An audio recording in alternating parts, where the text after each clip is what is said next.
Rest day muna tayo ngayon. So, nandito kami ngayon sa Moana. Baba tayo.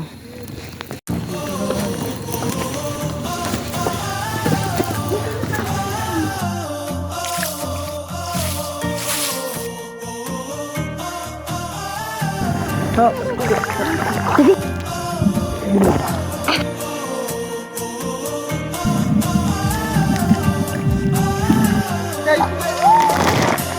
Talon, ya.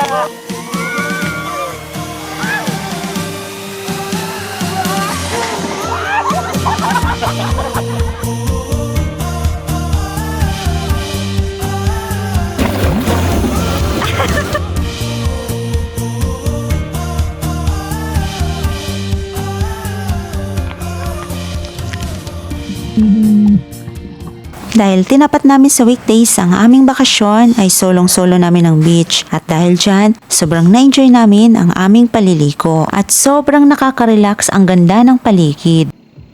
Ngayon ay itutur ko kayo sa Moana Beach Resort na matatagpuan sa Ternate, Cavite. Dito muna tayo sa room na kinuha namin, ang Moana's Room, na sa halagang 5,000 pesos ay meron na kayong 2 deck at syempre merong mga malilinis na beddings at maraming unan. Dito sa baba ay kasya ang 3 tao at dito din sa taas ay kasya din ang 3 tao. Yung dalawa ay pwede dito sa baba dahil meron po silang extra foam.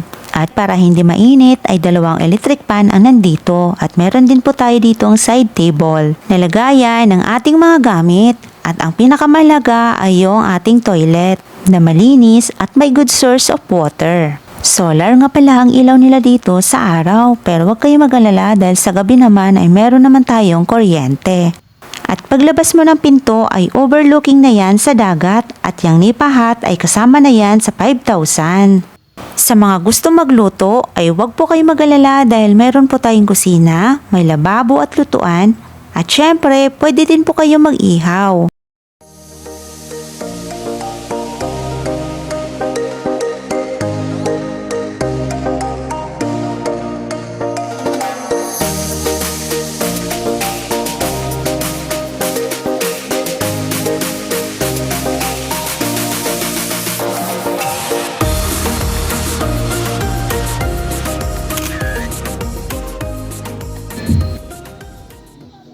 Kay sarap naman talagang lumanghap ng sariwang hangin kapag ganito kaganda ang kapaligiran.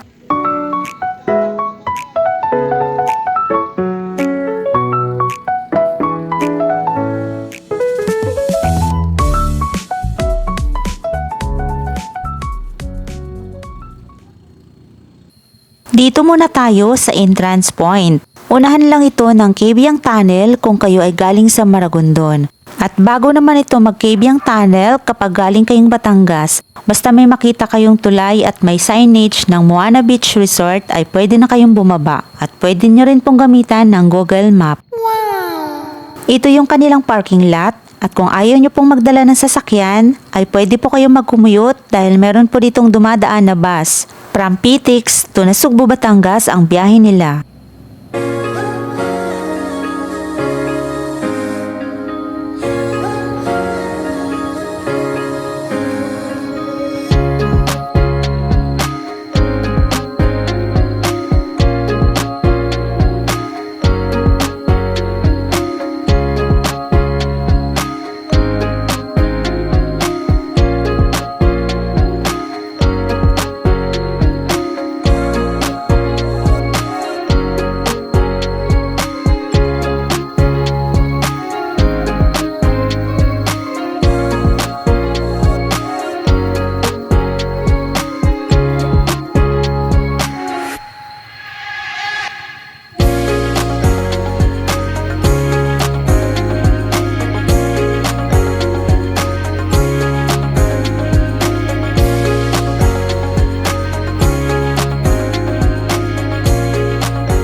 I-check naman natin yung kanilang Hey Hey Room na pang 2 to 3 packs. Pwedeng pwede sa couple or sa inyong mga BFF. Ang cute ng room pero maganda sa loob. Napaka-relaxing ng ambience. Lalong-lalo na meron kayong sariling veranda na nakaharap mismo sa dagat. May sariling umbrella pa at table and chairs. Sobrang nagustuhan ko yung lugar dahil ang daming halaman at malalaking puno. Sobrang lamig ng hangin na sariwang-sariwa. Talagang nature friendly siya.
Napaka-peaceful.